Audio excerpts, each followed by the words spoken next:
दुनिया का सबसे बड़ा ड्रामेबाज कंपनी का आप लोगों ने नाम सुना ही होगा, अरविंद केजरीवाल एंड कंपनी।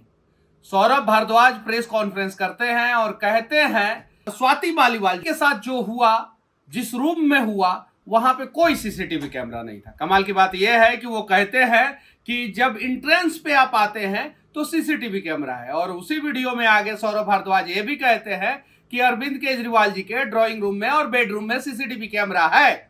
लेकिन स्वाति मालीवाल जहां पे गेस्ट रूम में आती है या जिस भी जगह पे आती है वहां पे सीसीटीवी कैमरा नहीं होता है। मुख्यमंत्री का घर, वो भी दिल्ली के मुख्यमंत्री का घर, और वहां पे सीसीटीवी कैमरा नहीं रहता है जहां पे लोग आते हैं, मिलते हैं और उनके सुरक्षा कर्मियों से बातचीत करते हैं। लेकिन अरविंद केजरीवाल जी के ड्राइंग रूम में सीसीटीवी कैमरा रहता है और बेडरूम में सीसीटीवी कैमरा रहता है। ये मेरा कहना नहीं है, ये सौरभ भारद्वाज जी का कहना है, जो आम आदमी पार्टी अरविंद केजरीवाल जी के ड्रामेबाज कंपनी के हेल्थ मिनिस्टर हैं। अब जरा सोचने वाली बात यह है कि एंट्री पे सीसीटीवी कैमरा है, हर जगह सीसीटीवी कैमरा है, और स्वाति मालीवाल के साथ जहां पे कुछ होता है वहां पे सीसीटीवी कैमरा नहीं रहता है। यानी अरविंद केजरीवाल जी ने वो जगह जो है वो हमारे यहाँ कहा जाता है खोपचा में आ जा, यानी खोपचा में वो जगह बना के रखे थे और वहां पे बॉक्सिंग होता था इनके पार्टी के नेता के साथ, इनके कार्यकर्ता के साथ, कुछ लोगों के साथ बॉक्सिंग होता था। इसलिए जो है अरविंद केजरीवाल जी को पहले से ही पता था कि यहाँ पे तो हम लोगों को फाइटिंग खेलना है, तो सीसीटीवी कैमरा नहीं लगाया गया था। अब सोचने वाली बात यह है कि इन ड्रामेबाज कंपनी के सरदारों का, अलग अलग मंत्रियों का इस प्रकार का स्टेटमेंट क्यों आ रहा है।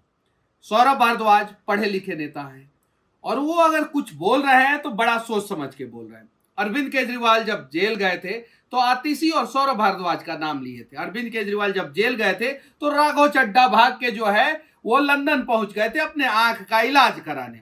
अरविंद केजरीवाल जब जेल गए थे तो स्वाति मालीवाल जो है वो सड़कों पे दिखी थी और विरोध की थी। अब होता क्या है, सबको मुख्यमंत्री बनना था, वो सौरभ भारद्वाज हो या राघव चड्ढा हो या स्वाति मालीवाल हो या आतिशी हो। लेकिन अरविंद केजरीवाल जब जेल गए तो उन्होंने सोचा कि मैं अपनी बीवी को ही मुख्यमंत्री बनाऊंगा, दूसरे किसी को क्यों बनाऊंगा।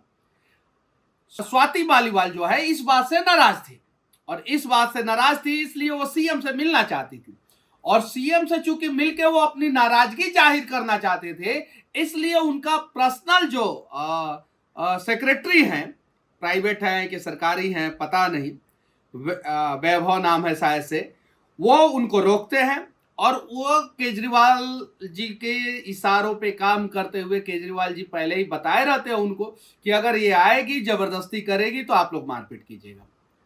अब इस बात को क्या देश के लोग मानने के लिए तैयार हैं कि अरविंद केजरीवाल जी के बेडरूम में सीसीटीवी, अरविंद केजरीवाल जी के ड्राइंग रूम में सीसीटीवी, अरविंद केजरीवाल जी का जो घर है वहां पे घुसने वाले जगह पे सीसीटीवी, लेकिन जहां पे गेस्ट से बातचीत होती है, जहां पे इनफॉर्मल बातचीत होती है, जहां पे गेस्ट आके बैठते हैं, गेस्ट रूम, वहां पे सीसीटीवी नहीं रहता है। जरा बताइए, बेडरूम में सीसीटीवी लगा के रखे हैं, ड्राइंग रूम में, और गेस्ट रूम में सीसीटीवी नहीं लगा के रखे।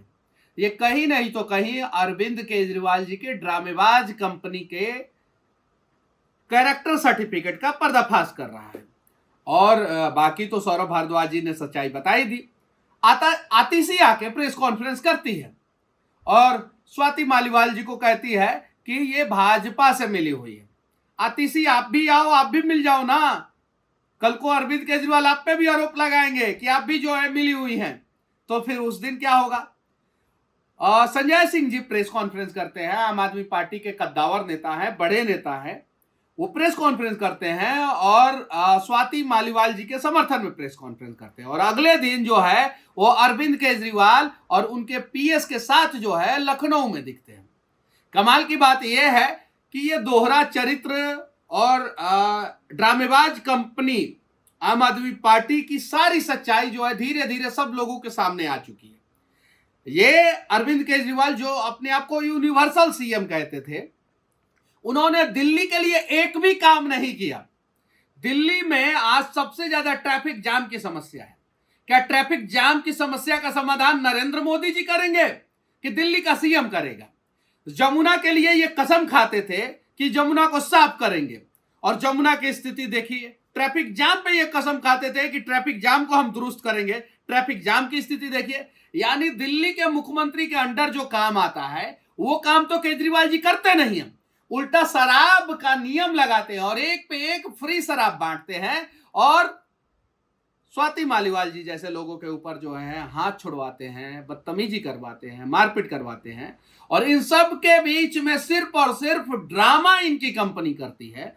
कभी नुक्कड़ सभा के रूप में ड्रामा, कभी जो है प्रेस कॉन्फ्रेंस के रूप में ड्रामा, कभी दूसरे राज्यों में जाके ड्रामा, कभी कहीं और जाके ड्रामा और कभी कभी तिहाड़ में ड्रामा। और इसीलिए ये ड्रामेबाज कंपनी के आधे से अधिक मंत्री जो है आज सलाखों के पीछे हैं और दिल्ली की जनता इन ड्रामेबाज नेताओं को सबक सिखाएगी। और इस बार केजरीवाल जीरो पे क्लीन बोल्ड होने वाले हैं दिल्ली में। और अगला विधानसभा जब चुनाव आएगा, जैसे केजरीवाल ने कहा था पहले, हमें दिल्ली की सत्ता दे दो, दिल्ली को सिंगापुर बना देंगे। उसके बाद कहने लगे अरे हमारे पास तो पैसा ही नहीं क्योंकि एमसीडी नहीं है। लोगों ने एमसीडी भी दे दिया, दिल्ली भी दे दिया, ना यमुना साफ किया इन्होंने और ना दिल्ली का ट्रैफिक व्यवस्था दुरुस्त किया, उल्टा दिल्ली को गैस चैम्बर बना दिया। तो दिल्ली को गैस चैम्बर बनाने वाले केजरीवाल जी को इस बार जनता सबक सिखाएगी लोकसभा के चुनाव में। और बेडरूम में सीसीटीवी लगाने वाले, ड्राइंग रूम में सीसीटीवी लगाने वाले और गेस्ट रूम में सीसीटीवी गायब करने वाले केजरीवाल के कैरेक्टर सर्टिफिकेट का पर्दाफाश हो चुका है। अगला विधानसभा में भी जो है ये लोग दिल्ली से आउट होने वाले हैं। बाकी केजरीवाल के बारे में दिल्ली की जनता क्या सोचती है कमेंट करके जरूर बताना। और एक बार फिर से मोदी सरकार और 400 पार तो इस बार होगा ही। और अगली बार जो है ये जो 2024 से 2029 का जो टर्म होगा उस टर्म में भारत जो है तीसरा बड़ा सबसे बड़ा इकोनॉमी बनेगा। साथ ही साथ मथुरा जैसे जगहों के समस्याओं का समाधान होगा और पीओके जो भारत का एक अभिन्न अंग है वो भारत में मिल जाएगा।